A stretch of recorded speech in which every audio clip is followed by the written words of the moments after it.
Ambos cresceram juntos. E quando surgiram, ambos tinham sede, porque uma chuva era necessária. E cada um parecia como se estivesse orando, com sua pequena cabeça inclinada. Senhor, envia a chuva, envia a chuva. E as grandes nuvens surgiram, e a chuva caiu sobre ambos. Quando a chuva caiu, o pequeno trigo se levantou e começou a dizer, louvado seja o Senhor, louvado seja o Senhor.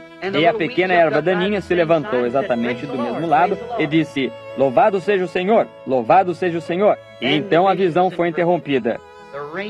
A chuva cai sobre o justo e o injusto. O mesmo Espírito pode cair em um encontro e todos se regozijarem nisto, hipócritas, cristãos e todos juntos. Exatamente correto. Porém, o que é isto? Pelos seus frutos eles são conhecidos. Está vendo? Essa é a única maneira que isto pode alguma vez ser conhecido. Então você vê isso agora, pois que a aveia brava, ou trigo bravo e o grão, algumas vezes personifica um grão doméstico e genuíno, tão parecidos que isto enganaria o próprio eleito. Eu penso que nós estamos vivendo em uma era oportuna, quando estas coisas deveriam ser pregadas e faladas. Notem no verso 41, os dois também muito parecidos, tão parecidos nos últimos dias até que ele não poderia depender de alguma certa igreja para separá-lo, digamos os metodistas ou os batistas ou os pentecostais para separá-los. Ele disse que ele envia os seus anjos para separá-los. Um anjo está vindo para trazer a separação, a segregação entre o bem e o mal. E ninguém pode fazer isso a não ser o anjo do Senhor. Ele é aquele que vai dizer qual é o certo e qual é o errado. Deus disse que Ele enviará os seus anjos nos últimos tempos. Não anjos descendo através daqui, porém anjos no último tempo, e juntaria em molhos. Nós sabemos que isto é a vinda do tempo da seara agora. Agora, um anjo realmente é interpretado um mensageiro. E nós vemos que há 7 anjos das 7 igrejas. E agora, não, através das eras da igreja. Notem quem ele disse que os semeadores eram e também o que era a semente. Primeiro, o semeador era ele, o Filho de Deus, quem foi semeando semente. E um inimigo veio atrás dele, o qual era o diabo, e semeou a semente de discrepância, detrás da semeadura da semente correta. Agora, amigos, isso tem sucedido através de cada era desde que nós temos tido um mundo. Exatamente. Desde o princípio, isto começou a mesma coisa. Agora ele disse, a semente de Deus, a palavra de Deus. Jesus disse, em um certo lugar, que a palavra é uma semente, e cada semente produzirá segundo a sua espécie. E agora, se o cristão, os filhos de Deus, os filhos do reino têm que se tornar a semente de Deus, então eles devem ser a palavra de Deus manifestada na era em que eles estão vivendo, para a semente prometida dessa era. Deus deu a sua palavra no princípio, e cada era tem tido a sua semente, seu tempo, suas promessas. Agora, quando Noé surgiu em cena, e ele era a semente de Deus, a palavra de Deus para essa era. Quando Moisés veio, ele não poderia vir com a mensagem de Noé. Isso não operaria, porque ele era a semente de Deus naquele tempo. Então, quando Cristo veio, ele não poderia vir com a era de Noé, nem a de Moisés. Isto era o seu tempo, pois uma virgem conceberia e daria à luz um filho. E ele seria o Messias. Agora, nós temos vivido através da era de Lutero, a era de Wesley, a era metodista, através de todas as eras e a era pentecostal, e cada era tem dado uma promessa da palavra. E as pessoas dessa era que manifestaram essa palavra prometida são a semente dessa era, de acordo com o que Jesus disse bem aqui. Eles são os filhos do reino. Isso é correto. A manifestação do Espírito Santo operando através de seus filhos é a semente do reino nessa era. Notem, foi o joio, o inimigo, Satanás, que semeou discórdia ou a semente de discrepância. Ele foi o culpado de fazer esta coisa horrível. Satanás semeou sua semente desde o princípio, quando Deus colocou a sua primeira seara de seres humanos sobre a terra. Adão, naturalmente, já sabia que havia um conhecimento da verdade, do certo e do errado. E ele nunca tinha vindo a isso ainda. Porém, nós verificamos que Deus deu a seus filhos a sua palavra para a defesa deles. Nós não temos nenhuma outra defesa fora da palavra de Deus. Essa é a nossa defesa. Não há bombas, nem abrigo, nem lugares de esconderijo, nem Arizonas, nem Califórnias, nem onde quer que seja. Há somente uma defesa que nós temos, e essa é a palavra. E a palavra foi feita carne e habitou entre nós, a qual é Cristo Jesus. Ele é a nossa única defesa. Estando nele, nós estamos seguros. Nem mesmo o pecado é imputado a um genuíno crente. Vocês sabiam disso? Aquele que é nascido de Deus não comete pecado. Ele não pode pecar. Estão vendo? Isto nem é mesmo imputado. Ora, Davi disse, bem-aventurado é o homem a quem Deus não imputa pecado. Quando você está em Cristo, você não tem desejo de pecar.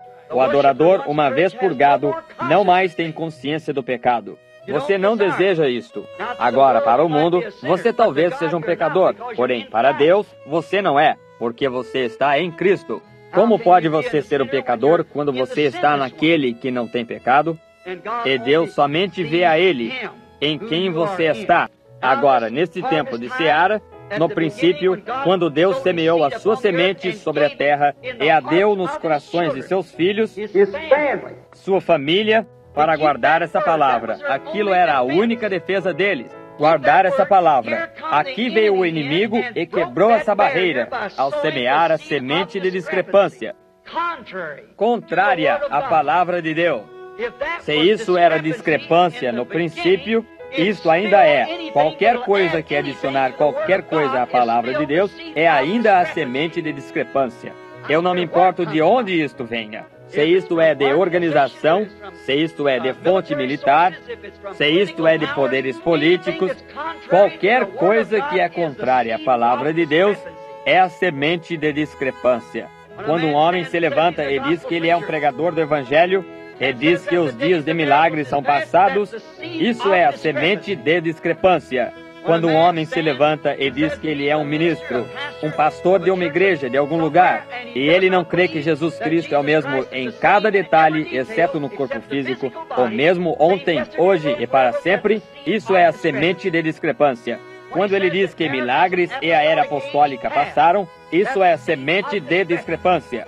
Quando eles dizem, não há tal coisa como cura divina, isso é semente de discrepância. E o mundo está cheio disto. Isto comprime e sufoca o trigo. Nós notamos que o primeiro semeador da semente de discrepância estava marcado o diabo. E nós sabemos que era, em Gênesis 1. Ali nós encontramos, e bem aqui no livro de Mateus, o 13º capítulo, Jesus ainda marca qualquer discrepância para com a sua palavra como sendo o diabo. E neste 1956, qualquer coisa que semeia discrepância, contrária à palavra escrita de Deus, ou coloca alguma interpretação particular a isto, é a semente de discrepância. Deus não honrará isto. Ele não pode. Isto não se misturará. Isto certamente não se misturará. Isto é como a semente de mostarda. Não se misturará com qualquer coisa mais. Você não pode tornar isto híbrido. Isto tem que ser a coisa genuína, semente de discrepância. Agora nós encontramos, quando Deus semeou a sua semente no jardim do Éden, nós verificamos que isto deu à luz um Abel. Porém, quando Satanás semeou a sua semente de discrepância, isto deu à luz um Caim. Um deu à luz um justo, um deu à luz um injusto.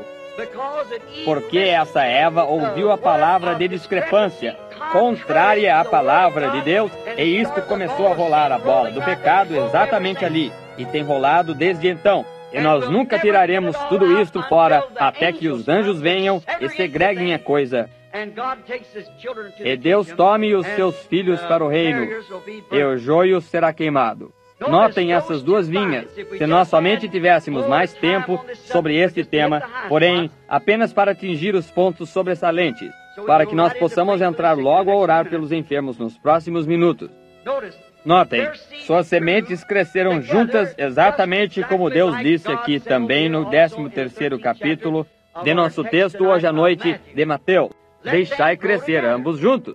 Agora, Caim foi até a terra de Nod encontrou para si uma esposa, e casou, e Abel foi morto, e Deus levantou Sete para tomar o seu lugar, e as gerações começaram a seguir adiante entre o bem e o mal.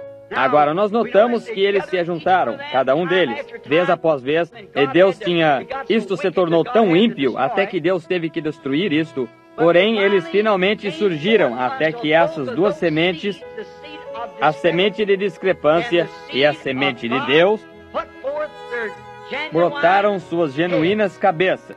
E isso culminou em Judas Iscariotes e em Jesus Cristo, pois ele era a semente de Deus. Ele era o princípio da criação de Deus. Ele não era nada mais a não ser Deus. E Judas Iscariotes nasceu o filho da perdição, veio do inferno, retornou para o inferno. Jesus Cristo era o Filho de Deus, a palavra de Deus feita manifesta. Judas Iscariotes, em sua discrepância, era a semente do diabo. Veio ao mundo e para enganar, da mesma forma como ele foi no princípio, Caim, seu pai anterior. Judas somente brincou da igreja. Ele não era verdadeiramente sincero, ele realmente não tinha fé, ou então ele nunca teria traído Jesus. Porém, vocês estão vendo, ele semeou essa semente de discrepância. Ele pensou que ele poderia ter amizade com o mundo, Mamon, e também ter companheirismo com Jesus. Porém, foi tarde demais para ele fazer qualquer coisa acerca disso.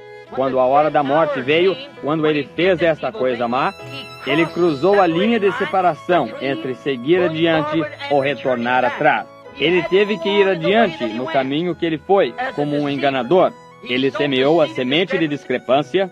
Ele tentou encontrar favor com aquelas grandes organizações daquele dia, com os fariseus e saduceus, e pensou que ele ganharia algum dinheiro e seria popular entre as pessoas. Se isso não faz com que tantas pessoas entrem nessa discrepância, tentando encontrar favor com o homem, vamos encontrar favor com Deus, não com o homem. Porém, isso é o que Judas havia feito quando estas discrepâncias culminaram nele. E nós sabemos que Jesus era a palavra. São João 1 disse, no princípio era a palavra, e a palavra estava com Deus, e a palavra era Deus. E a palavra foi feita carne e habitou aqui entre nós. Então a palavra é uma semente, então a semente se tornou carne e habitou entre nós. Se Judas era a semente do inimigo e da discrepância, ela também se tornou carne e habitou entre nós, na pessoa de Judas Iscariotes. Ele nunca teve fé genuína e verdadeira. Ele tinha o que ele pensava que era uma fé. A tal coisa como ter fé e uma fé fabricada.